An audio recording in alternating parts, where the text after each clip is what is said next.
कर्मों का फल हमें अवश्य मिलता है। जैसे भी कर्म किए होंगे वैसा ही फल भी मिलेगा। आधुनिक होने के चक्कर में इस सत्य को मत भूल जाना। मित्रों, हम अपने मानव जीवन में जैसे कर्म करते हैं उनका वैसा ही फल हमको इस जीवन में भोगना पड़ता है, लेकिन हम इस बात को समय से समझ नहीं पाते। जब तक हमें इस बात का बोध होता है कि हमने जो भी कर्म किए हैं उनका परिणाम क्या होगा, तब तक समय बहुत अधिक बीत चुका होता है। आइए आज हम जानते हैं कि यह कर्म कितनी प्रकार के होते हैं। वीडियो शुरू करने से पहले हम बताना चाहते हैं कि आप हमारे चैनल पे नए हो तो लाइक, कमेंट और सब्सक्राइब जरूर करें। आपके एक लाइक से ही हम मोटिवेट होते हैं और हमें प्रेरणा मिलती है। हमारे भारत में कई महापुरुषों ने कर्म के विषय में कई शोध किए हैं। हमारे पुरातन धर्म शास्त्रों में भी कर्म फल का बड़ा ही विस्तृत वर्णन किया गया है। उनके अध्ययन के अनुसार यह कर्म 3 प्रकार के होते हैं। पहला है क्रियमाण कर्म। मानव जीवन में नित्य प्रति जो कर्म सुबह उठने से लेकर दिन भर कुछ भी क्रियाकलाप या कर्म किए जाते हैं उन्हें क्रियमाण कर्म कहा जाता है, क्योंकि इन कर्मों के करने से मानव जीवन गतिमान रहता है। क्योंकि मुर्दा या निर्जीव वस्तुएं कर्म करने में समर्थ नहीं हो सकती। नित्य प्रति कर्म करना हर जीव का कर्तव्य है। कोई भी व्यक्ति अपनी बुद्धि के अनुसार कैसे भी कर्म कर सकता है, लेकिन यह क्रियमाण कर्म उसके जीवित होने और एक गतिशील आत्मा के होने का आभास कराते हैं। इस प्रकार से किए जाने वाले नित्य कर्मों का फल अधिकांश साथ साथ ही प्राप्त हो जाता है। जैसे यदि आप भोजन को ग्रहण कर लेंगे तो आपकी भूख स्वतः ही शांत हो जाएगी।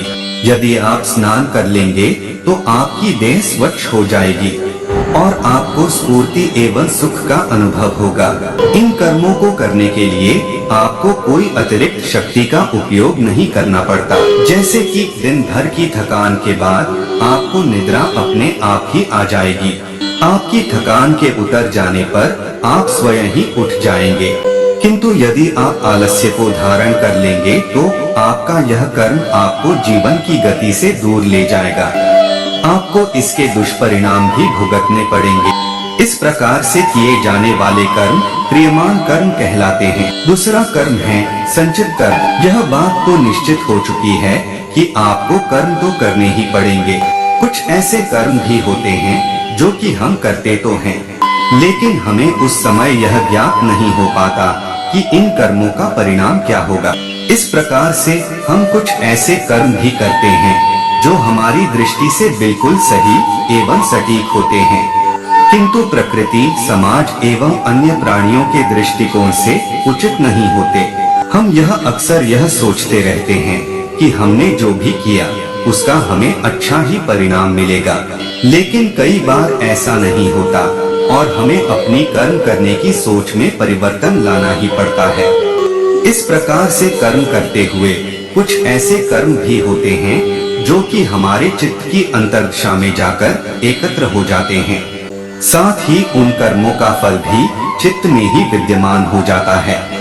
जब तक हमें अपने इन कर्मों का फल प्राप्त नहीं हो जाता तब तक वह कर्म हमारे चित्त में भी समाहित रहते हैं। इस प्रकार के कर्मों को संचित कर्म अर्थात संचय कर रखे गए कर्म कहा जाता है। तीसरा कर्म है प्रारब्ध कर्म। जब हमारे कर्म हमें उस दिशा की ओर ले जाते हैं जहां हमारे कर्म हमें पूर्ण रूप से फल देने को परिपक्व हो चुके होते हैं, तब ही इन कर्मों का फल हमें मिलता है। इस प्रकार के कर्मों को प्रारब्ध कर्म कहा जाता है। इस प्रकार के कर्म हमारे अंतर्मन में लंबे अंतराल के लिए एकत्र रहते हैं। यह कर्म कई दिन, कई माह, कई वर्षों तक अर्थात 15 साल, 30 साल, 50 साल, 100 साल या कई जन्मों, जब तक एक देह में एक आत्मा का वास है तब तक भी हमारे भीतर ही विद्यमान रह सकते हैं।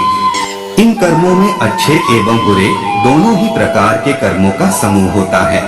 जिस प्रकार से हम अपने दैनिक जीवन में एक ही दिन में कई प्रकार के कर्म कर लेते हैं, जिनमें से कुछ कर्म हमारे संचित कर्मों में समाहित होकर अनंत काल के लिए विलीन हो जाते हैं। इस प्रकार से किए गए कर्मों का एक बड़ा भाग लाखों की संख्या में संचित कर्मों के एक विशाल समूह का रूप धारण कर लेता है।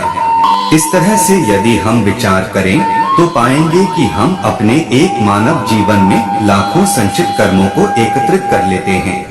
यदि हम अपने पूर्व जन्म के कर्मों को भी इनमें सम्मिलित कर लें तो हमें ज्ञात होगा कि ऐसे बहुत सारे अनगिनत कर्म अभी बाकी हैं, जिनको भोगना अभी शेष है, ताकि उनका कर्म फल हमें प्राप्त हो सके।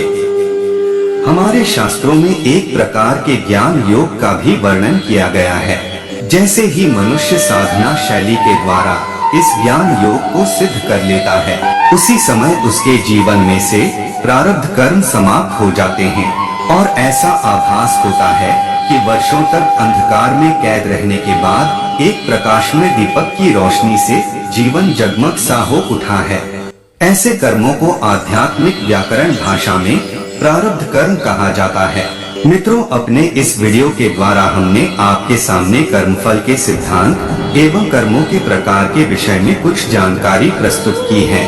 भगवान श्री कृष्ण जी ने भी श्रीमद् भागवत गीता में कहा है कि कर्मण्येवाधिकारस्ते मा फलेषु कदाचन मा कर्मफल हेतुर्भूर्मा ते संगोस्त्व कर्मणि।